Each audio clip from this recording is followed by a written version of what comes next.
Oke guys, tahukah kamu kalau lelaki ini dia bunuh manusia dan menjadikan daging manusia itu sebagai burger? Oke, Joe Metheny ini yang asal dari United States, Amerika Serikat dan lahir pada tanggal 2 Maret 1953. Juga pada zaman kanak-kanak dia nih, kehidupan dia sangat-sangatlah siksa ataupun rumit. Dimana bapak si Joe nih seorang yang pemabuk dan jarang balik rumah.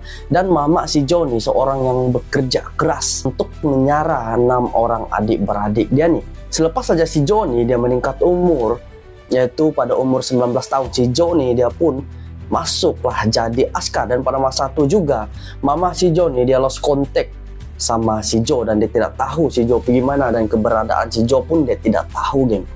Selepas si Joe bersara jadi askar, si Joe pun bekerja sebagai pemandu lori kayu balak. Dan pada masa itu si Joe tinggal sama istri dan 1 orang anak, geng. Oke guys, tahukah kamu kalau driver lori ini kan, orang nih akan jarang balik rumah, geng. Kadang seminggu orang tidak balik, kadang seminggu balik 1 kali macam tuh. So beginilah kisah si Joe Metheny. Dan disinilah kisah si Joe nih, dia menjadi seorang pembunuh yang sangat-sangat menakutkan. So satu masa nih si Joe nih dia balik rumah selepas dia habis bekerja. Sampai dia di rumah, geng, dia mendapati bahwa bini sama anak dia kan tiada di rumah, geng. Semua barang-barang dia, geng, hilang karena bawa lari. Dan dia tahu di mana bini dia lari sama anak dia. Dan pada masa itu juga si Joe sama bini dia nih, dorang nih sangat-sangat ketagi sama dada, geng. So selepas tu si Joe pun dia pergilah cari anak dia sama bini dia di merata tempat. Dan ada satu tempat yang dimana si Joe pergi nih adalah tempat dimana bini dia selalu lepak, yaitu di bawah jambatan, dimana disitulah tempat bini dia selalu melepaskan gian. Di bawah jambatan nih ada 2 orang lelaki, dan si Joe pun tanya sama 2 orang lelaki ini, geng. Tetapi 2 orang lelaki ini jawab, dorang tidak tahu keberadaan bini dia di mana. Dan itu membuatkan si Joe sangat-sangat tambah marah lagi, sebab dia menganggap 2 orang ini bersubahat. Terus si Joe pun dia bunuh 2 orang lelaki ini. Semasa dia bunuh 2 orang lelaki ini, dalam masa yang sama ada 1 orang lelaki yang nampak dia punya perbuatan, yaitu seorang nelayan. Si Joe pun dia pergi bunuh lagi nelayan tuh. Total dia bunuh 3 orang. Lepas tu dia buang mayat nih di sungai untuk dia menghapuskan bukti. Tidak lama selepas tu, geng, si Joe pun kena tangkap dan polis tanya sama dia di mana dia buang mayat tuh. Si Joe pun dia bagi tahu lah sungai mana yang dia buang nih mayat nih, geng. Polis pun pergilah cari, tetapi polis tidak menemui bukti langsung. Dan si Joe pun dikenakan hukuman yang rendah sedikit, di mana dia kena penjara 1,5 tahun saja, geng. Dan selepas si Joe keluar dari penjara, si Joe dengar kabar bahwa bini dia bersama lelaki lain di daerah yang lain. Disinilah membuatkan si Joe tambah marah, dan pada masa inilah si Joe menjadi seorang pembunuh yang sangat-sangat kejam. Tetapi dia pintar, geng. Dimana bila dia bunuh seseorang tuh, daging orang tuh dia akan jual menjadi burger, geng. Si Joe nih dia membunuh, sambil dia membunuh, geng, sambil dia mencari bini dia.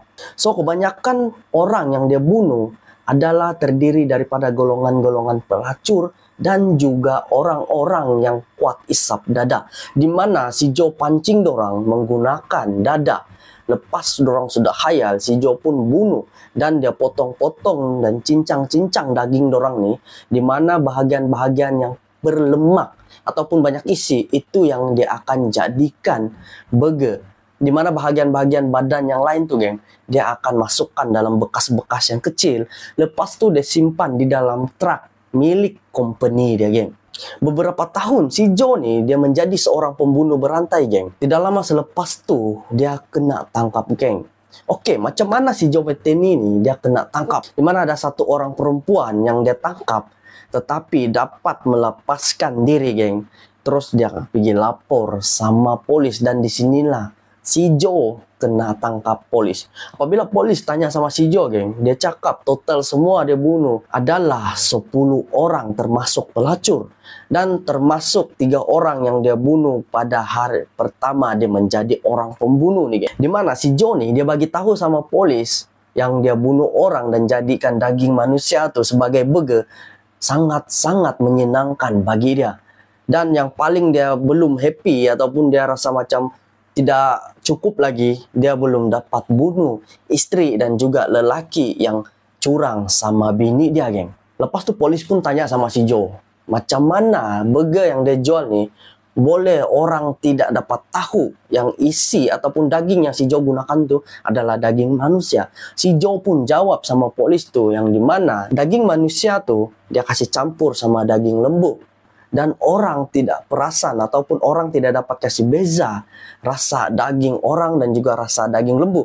Dimana rasa dia hanya satu saja, dia macam daging yang sama lah, daging macam daging lembu lah begitu. Jadi orang kan yang orang beli sama dia, dorang cakap sedap yang burger si Joe buat. Yang padahalnya dorang tidak tahu yang di dalam adalah daging manusia, geng. Dan selepas tu si Joe pun dikenakan hukuman sampai mati. Kan tetapi pada tahun 2000 si Joe ni kena kasih ganti hukuman, dia pergi hukuman sepanjang hidup ataupun penjara seumur hidup. Dan si Joe pun meninggal pada tahun 2017 yang pada masa itu umur si Joe 61 tahun. Si Joe ni dia meninggal di dalam penjara, geng. Polis tidak dapat mengesahkan kematian si Joe ni apa sebab. Yang mana si Joe meninggal di sel dia sendiri, geng. Oke guys, selepas ni kamu masih mau makan burger kah ataupun tidak? So, apa pendapat korang? Sila komen.